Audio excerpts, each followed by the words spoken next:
Welcome to MarineMax Pensacola. This is our new trade-in 2020 Everglades 335 center console. The outside hull color is seafoam green. This boat is powered by twin Yamaha 425 four-stroke engines with joystick. Only 34 hours on this boat. Here at the back, you'll have a transom live well.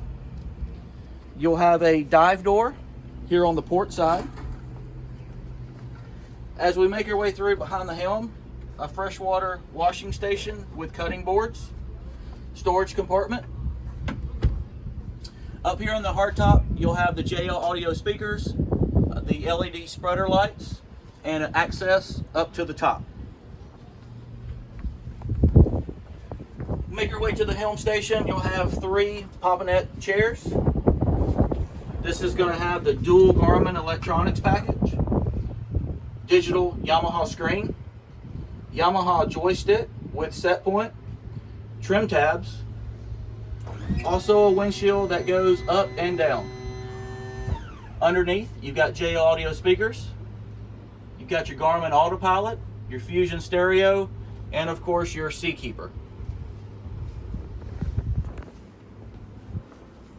Making our way around the boat. Have a very spacious head area, JL audio amps mounted down below, and your ladder for your door on the wall. Up here in the bow, you've got storage compartments on both sides that are lockable. 2 chairs forward of the console. This has Garmin open array radar and also a Lightbar. Up in the bow, you'll see plenty of bow seating with a removable backrest. And finally, you got a through-hole windlass anchor. This concludes the walkthrough of our trade-in 2020 Everglades 335 center console. Come see us at MarineMax Pensacola.